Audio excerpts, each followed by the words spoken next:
Ալիքի ինստագրամյան գործընկերն է, ինչու չիմանալ ինստագրամյան բլոգը։ Անմահություն կամ հավիտենական կյանք։ Դեռ հնուց գիտական ոլորտի մարդիկ փորձել են պարզաբանում տալ եւ բնութագրել այս երևույթը։ Որոշները այն կցել են Աստվածաշնչի հետ եւ չեն բացառել, իսկ որոշները մերժել են հնարավոր փաստերը, որ հնարավոր է երկիր մոլորակի վրա լինել անմահ օրգանիզմ։ Կատարվել են բազմաթիվ փորձեր, դեռ հնուց նույնիսկ մարդկանց սառեցրել են, մտածելով, որ կարող են անմահացնել նրանց, սակայն այդ փորձերը իրենց դրական արդյունքը չեն տվել։ Ուստի կարող ենք անմահությունը համարել ոչ թե լոկ բառ, այլ առեղծված։ Մարդիկ սիրում են առեղծվածներ, եւ ձեզ եմ ներկայացնում 5 այն մարդկանց, ովքեր փորձել են հաղթահարել այս առեղծվածը։ Դե իսկ եթե դուք առաջին անգամ եք ալիքում, ապա բաժանորդագրվեք եւ հավանեք տեսանյութը։ 43000 բաժանորդի եւ այս տեսանյութի տակ 2500 լայքի դեպքում դուրս կգա հաջորդ անհավանական հետաքրքիր տեսանյութը։ Ունեք 5 վայրկյան ալիքին բաժանորդագրվելու եւ տեսանյութին ձեր լայքը դնելու համար։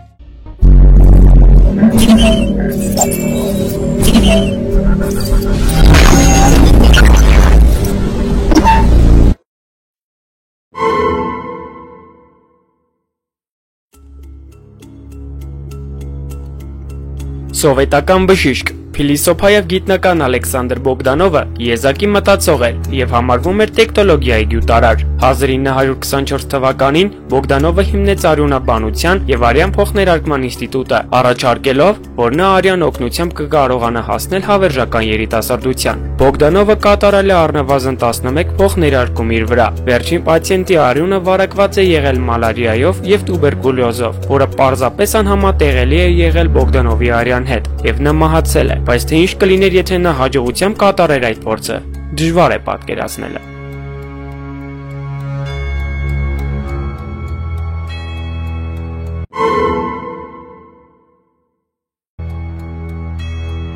Մումիֆիկացիայի ընթացքում տարալուծումը կանխելու համար սովորաբար հանում էին մահացած մարդու ներքին օրգանները, սակայն գիտնականները սխալվում էին, երբ 1960 թվականին նրանք հայտնաբերեցին մումիա Ճապոնիայի Յամագատա նահանգում։ Մումիայի արտաքին տեսքը ոչ մի փոփոխության չէր ենթարկվել։ Շատ հավատարիմ բուդդայականներ իրենց կենդանի վիճակում մումիֆիկացնում էին, անվանելով դա մարդկության փրկության միակ միջոց։ Մինչև այդ նրանք միայն 3 տարի ուտում էին մրգեր, եւս 3 տարի սոճու ասեղներ եւ խմում կաթ։ Ոմանք նույնիսկ խմում էին թունավոր թեյ իրենց մարմնից միջատներին հեռացնելու համար։ Երբ վանականը հայտնվում էր սարկոֆագի մեջ, նրան փակում էին եւ զանգի միջոցով նա նշան էր տալիս, որ ողջ է, իսկ երբ զանգը այլևս չէր զնգում, նրանք կնքում էին գերեզմանը։ Տարիներ հետո ում աճյունը մնում էր թարմ, նրան համարում էին անմահ եւ երկրպագում որպես Բուդդա, սակայն դա շատ քչերին է հաջողվել։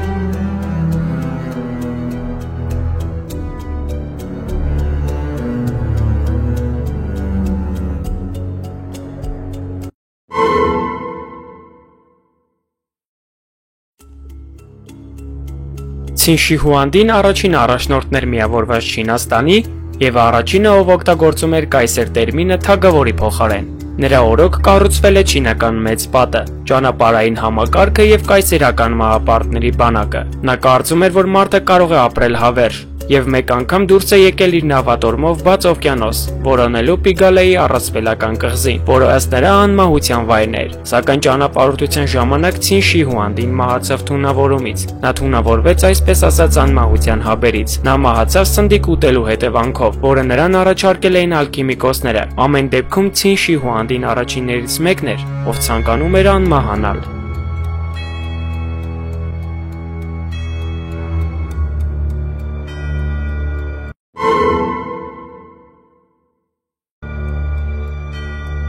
Ոչ ոք հստակ չգիտի, թե երբ է ծնվել Կոմս Սեն-Ժերմենը, եւ ոմանք պնդում են, որ նա երբեք չի մահացել։ Նա սև մազերով արիստոկրատ մարդ էր, որը հայտնի էր տասնյակ տարբեր անուններով, ինչը այդ ժամանակ բավականին տարածված էր։ Ըստ երևույթին Կոմսը շատ տարօրինակ էր։ Միգուցե նա պարզապես խաբեբա էր, ով վաճառում էր կոսմետիկա եւ ներկեր, եւ դրա շնորհիվ շատ հարուստ էր։ Նա վարպետորեն նվագում էր ջութակ եւ դաշնամուր, խոսում էր 10 լեզուներով, ուսումնասիրում էր փիլիսոփայություն ու գիտություն։ Բացի այդ նա գրեթե չէր քնում եւ չէր ուտում։ Սեն-Ժերմենը խուսափում էր իր անցյալի մասին հարցերից, սակայն պնդում էր, որ հարյուրավոր տարիներ ծանոթ է Անտոն Մեսմերի, Մադամ դե Պամպադուրի, Լյուդովիկոս 15-րդի և Ջորջ Վաշինգտոնի հետ։ 1784 թվականին հայտարարվեց, որ նա մահացել է և թաղված է, սակայն նրա անձնական իրերից շատերը չի հայտնաբերվել։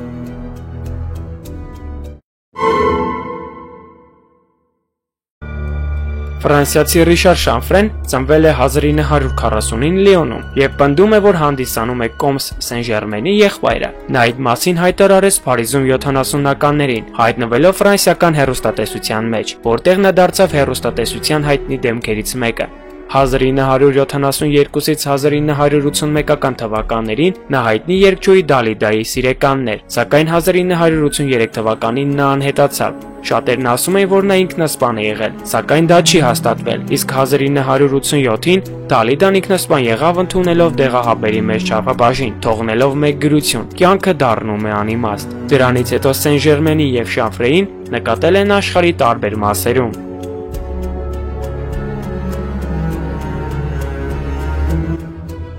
Եվ ահա այսքանով ավարտվում է մեր շատ հետաքրքիր տեսանյութը։ Չմոռանաք բաժանորդագրվել ալիքին և հավանել տեսանյութը։ 43,000 բաժանորդի և 2500 լայքի դեպքում դուրս կգա հաջորդ շատ հետաքրքիր տեսանյութը։